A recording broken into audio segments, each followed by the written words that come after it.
Hola, soy Alexander Díaz Codina, autor del libro Invirtiendo en ti y creador del blog con el mismo nombre, invirtiendoenti.es. Hoy quería compartir con vosotros cuál es mi sistema de ahorro e inversión.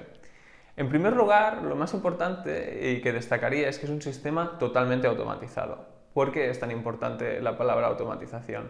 Porque los humanos, por naturaleza, tenemos tendencia a priorizar el corto plazo versus el largo plazo. Es decir, nos cuesta integrar las consecuencias a largo plazo o de segundo orden de nuestras decisiones diarias. Por ejemplo, si tenemos que decidir entre comernos un helado delicioso hoy o pensar que en 5 años quizás tenemos problemas con el azúcar, muy probablemente vamos a comernos el helado. Otro ejemplo, por ejemplo, sería que cada vez que estás decidiendo ahorrar, estás privándote a ti mismo de una alegría a corto plazo por una potencial libertad a largo plazo. Y eso es difícil de interiorizar si lo tienes que tomar cada mes como decisión. Por eso lo mejor es pensar una vez tranquilamente si realmente lo que quieres es más libertad a largo plazo o, por el contrario, valoras más el consumo. La verdad que el consumo, hay otro artículo que os voy a dejar debajo, que es ¿por qué consumir no te dará felicidad duradera? Que es la reversión a la media, que es cuando te compras un Rolex te da mucha alegría, pero al cabo de pocos meses simplemente vuelve a darte la misma alegría que tu viejo Casio. Entonces, no os recomiendo el consumo y creo que sí que es muy importante ganarnos opcionalidad, libertad a largo plazo, para poder pasar más tiempo con tu familia, poder adaptarte a cambios laborales, etcétera, etcétera. Entonces, una vez has decidido que quieres ahorrar, ¿cómo lo hacemos? Yo en mi caso particular, de acuerdo, y no es ciencia ni es magia ni es ningún tipo de panacea, yo lo que hice en mi caso particular es, cuando empecé a trabajar, yo tenía claro que lo que quería primero era tener un fondo de reserva, un colchón de seguridad, algo donde caerme muerto, digamos. Entonces, en mi caso particular, mi pensamiento fue que necesitaba entre 6 y 12 meses de gastos recurrentes para estar tranquilo. Entonces, si mis gastos recurrentes eran, por ejemplo, 1.000 euros al mes, pues ese colchón de seguridad tendría que ser entre 6.000 y 12.000 euros. Entonces, mi primer paso fue, en primer lugar, calcular cuánto dinero puedo ahorrar al mes, ¿de acuerdo? Que esto es un paso bastante importante. Y luego automatizar transferencias a este fondo de reserva. Ya está, este fue el primer paso hasta conseguir ese fondo de reserva con el colchón de seguridad. Punto a destacar es cuánto puedo ahorrar. Esta es una gran pregunta y la verdad que es bastante importante. Entonces, yo te diría que seas lo más agresivo posible. Es decir, si estás ahorrando y no lo notas, es que yo creo que podrías hacer un poco más. En el sentido de que siempre es interesante pensar y repensar las cosas desde cero.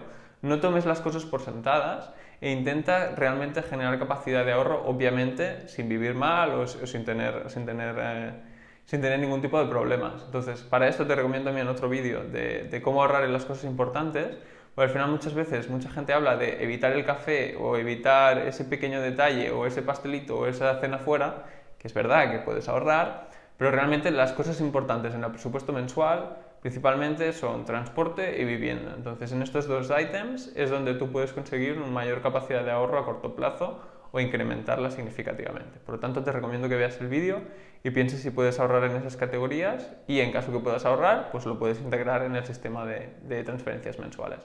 Entonces, recapitulando, cuando sepas qué capacidad de ahorro tienes, ¿de acuerdo? Y al final puedes empezar por algo pequeño, y que sea un 3% de tu sueldo, empieza por ahí y empieza a ahorrar. Ya verás que le irás cogiendo el tranquillo a esto de enviar, de ver cómo el dinero se va acumulando en tus cuentas y está trabajando para ti y no tú para él, entonces irás incrementando. En cualquier caso, lo mejor es empezar viendo tus gastos actuales, tus ingresos actuales, y luego poco a poco ir incrementando tu capacidad de ahorro tanto por reduciendo gastos como generando más ingresos. Entonces, una vez tengamos este fondo de reserva construido y tengamos nuestra capacidad de ahorro mensual calculada digamos, esperando que pueda incrementar con el tiempo, el paso sería invertir a largo plazo. ¿Qué significa invertir a largo plazo? El colchón de seguridad lo que nos da es la tranquilidad que si en algún momento pasa cualquier cosa, un cambio laboral, un despido, alguien de la familia necesita que le eches un cable, etcétera, etcétera, tienes siempre ese dinero disponible. Haga lo que haga el mercado, sube, baje, de vueltas o lo que quiera que pase, siempre tendrás ese dinero disponible. Y eso es muy importante en términos de tranquilidad.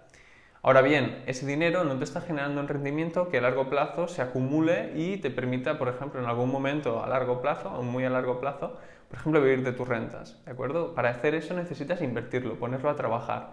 Entonces, Cuando hayas decidido invertir a largo plazo, te recomiendo ver el vídeo de cómo construir tu cartera de activos, porque ahí explico qué diferentes activos tienes disponibles para construir tu portfolio financiero, ¿de acuerdo? Es decir, qué composición de tipos de activos puedes comprar para conseguir tu objetivo, ¿no? Que sea revalorizar a largo plazo tu patrimonio y asumir un nivel de volatilidad en el que estés cómodo, es decir, volatilidad en el sentido de oscilaciones en el cambio del valor de tu patrimonio. Entonces, cuando hayas visto el vídeo de cómo construir tu cartera, ¿de acuerdo? Tendrás muy probablemente una idea de qué tipos de activos existen, cuál sería una combinación posible para ti, y la decisión que tienes que tomar antes de automatizar las transferencias es si quieres realizarlo mediante ETFs, es decir, mediante compra de fondos de inversión que tú mismo realices a través de plataformas como por ejemplo MyInvestor, BetGiro, etcétera, etcétera, que son intermediarios entre tú y los mercados financieros, que al final puedes comprar los ETFs y construir los pesos en base a tus compras, o por el contrario, quieres un robo-advisor que simplemente envías la transferencia y ellos mismos te lo inviertan en los diferentes tipos de activos, te lo rebalanceen, es decir, siempre aseguren que el peso está de acuerdo con tu objetivo target y ya está. Entonces tienes estas dos opciones. Yo en mi caso particular utilizo más robo-advisors, principalmente ahora porque me he cambiado de país y la verdad que es más fácil hacerlo así en tema fiscal, etcétera, hasta que le tenga un poco más controlado la fiscalidad en Austria, pero en cualquier caso las dos opciones son igualmente válidas. Entonces simplemente cuando tengas la decisión tomada, la clave sería, pues, por ejemplo, si cobras el día 1 o 2, pues el día 5 o 6 hacer una transferencia automatizada tanto a la plataforma de ETFs como por ejemplo a un robo-advisor, y simplemente ahí pues ya invertirlo y a largo plazo y no mirarlo más y simplemente ir haciendo las transferencias mensuales que irás generando pues esto, ¿no? Un creciente patrimonio que estará trabajando para ti. Y la verdad que el poder del interés compuesto es tremendo. También voy a dejar un link de la importancia de los primeros 100.000 euros para que veáis cómo el efecto es como una bola de nieve. En este sentido, al principio cuesta muchísimo ahorrar y generar retornos, pero una vez que la bola ya es suficientemente grande, solo con los intereses que generas del patrimonio ya te está ayudando mucho a incrementar el ahorro anual, ¿no? Entonces la clave aquí es empezar, tener paciencia y llega un punto en que ya es un círculo virtuoso. Tienes suficiente patrimonio como para que los intereses te generen una capacidad de ahorro anual importante y luego es seguir haciendo y ya está, ¿no? Esa es la clave. Entonces, recapitulando, las claves: automatización, colchón de seguridad y inversión a largo plazo totalmente automatizada para que no tengas que tomar la decisión mensualmente. Con eso no te darás cuenta y al cabo de 14-15 años puedes estar en una posición totalmente distinta a la que estarías si no tuvieras ningún tipo de control, porque al final si la gente lo que hace es ahorrar lo que sobra a final de mes, eso no es tener un control sobre tus finanzas personales y no te permite de verdad tener la tranquilidad que sabes que estás ahorrando cada mes para tu futuro yo, para tener más tranquilidad, más libertad de acción y más margen de maniobra. Entonces, la clave siempre es ahorrar a principios de mes, pagarte a ti primero y tener una buena estrategia de inversión y un buen colchón de seguridad para estar tranquilo y obtener rentabilidades a largo plazo. Espero que os haya sido útil. Como siempre, suscribiros si os ha gustado o dejar vuestros comentarios y reflexiones. Un saludo.